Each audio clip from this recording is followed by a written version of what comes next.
Hey folks, my name is Mike O'Donnell, two-time captain and three-time starting point guard for the University of Central Florida. I actually started my playing career in the ACC for NC State University.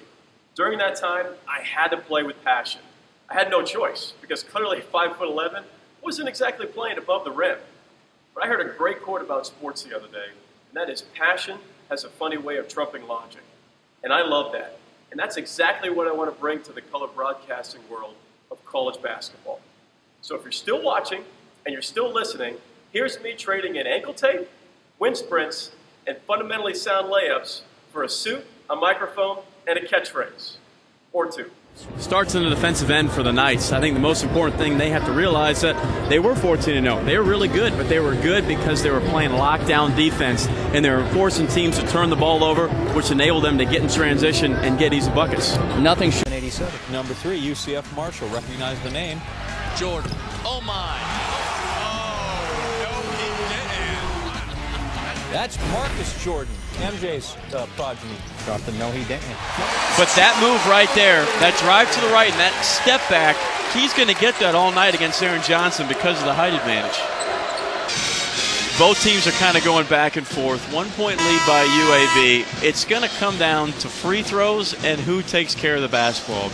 Now, what's been successful for UAB in the first half and second half is that when they're coming off a ball screen or they're coming off a flare screen, if they don't have the three, they do a great job of attacking the basket to make a play. Not necessarily attack to score. They're so good at driving and kicking opposite. That's such a hard thing to teach because when you drive along the baseline, let's say if you're driving from the right side, if you're any kind of defense, you shift towards the ball. You're supposed to guard the ball. So if you can bring one or two defenders with you, what's always open?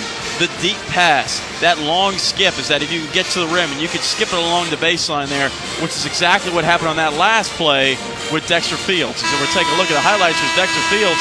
He has been big time from the three-point line here in the first half and second half. Very poised. Nothing fancy, nothing flashy, just stepping up and knocking down shots. And that's what he did in high school. That's what he's doing for UAB right now. And there's the kick I was talking about right there. Now it's time for Mike O'Donnell's Odometer. Mike, your keys to the game. Well, it starts and ends with defense tonight for the Knights. Injuries make it difficult to press for 40 minutes. Therefore, you must be sound in your half-court defense. And you have to limit unforced turnovers. This is a very good UAB team on defense. They're strong, physical, and active, and they will make you pay. You take chances. And remember, you were 14-0. Have confidence. You were a good team. Get back on track tonight. Do all the little things that made you good. Take charges. Dive on the floor for loose balls. That will let you be successful in this game tonight. All right, the set that UCF is in now, it's called a baseline set, and they're going to run Isaac off those two double screens along the baseline and see if they can't get him a shot. So they're going to keep the two guards at the top and pass it back and forth, and Isaac is just going to get to do whatever he wants and run off of those two screeners, Keith Clanton and P.J. Gaynor. Big matchup tonight, Aaron Johnson versus Marcus Jordan. Johnson's going to try and make Marcus work on both ends of the floor to try and tire him out.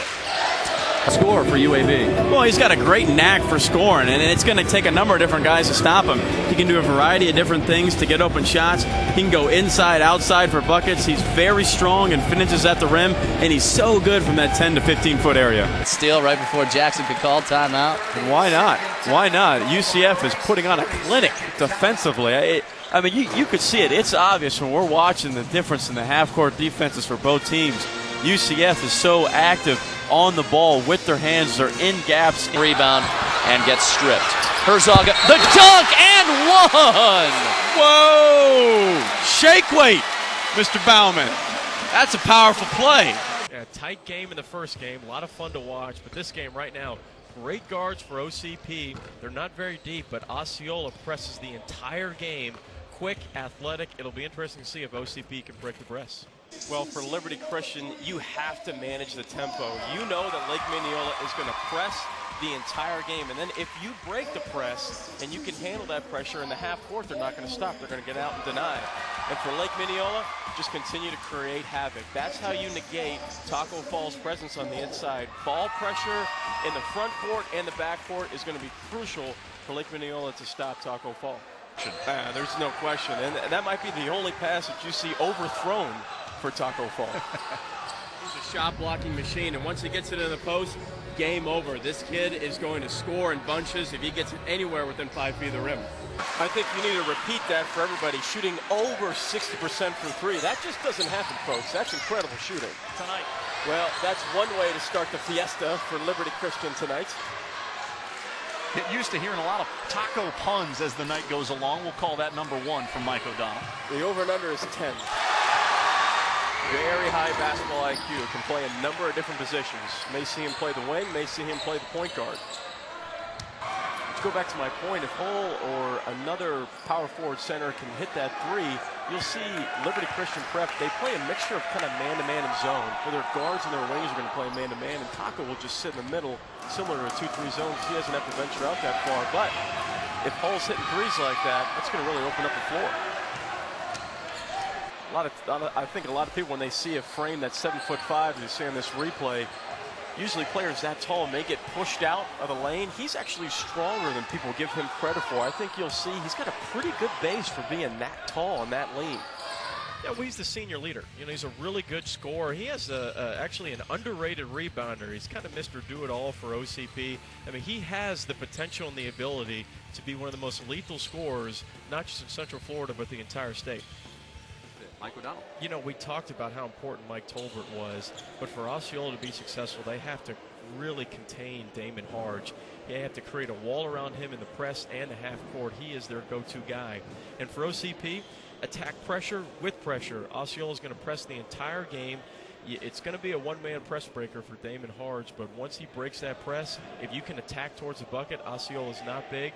They will foul you and get to the free throw line. It's actually a designed isolation play. It's a really good set play by OCP. You run a lot of action on the weak side, and then you do a quick swing, and you have Damon Harge in a one-on-one situation. That's game over for the defender. That's the difference between good and great players right there. Is that lost start, that 15-foot jump shot coming off of a single down screen. That's a tough shot to make. College coaches love that play.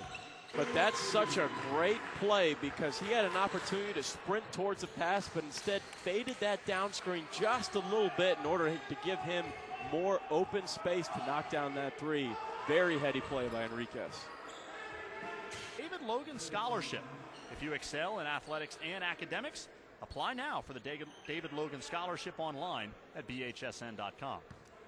I don't think I was ever eligible for that. I had the athletics, didn't have the academics. I'm not a very smart guy. I can only count up to 27, my age. Us non-smart guys find a living in TV, right? We can talk about it. We can't read about it.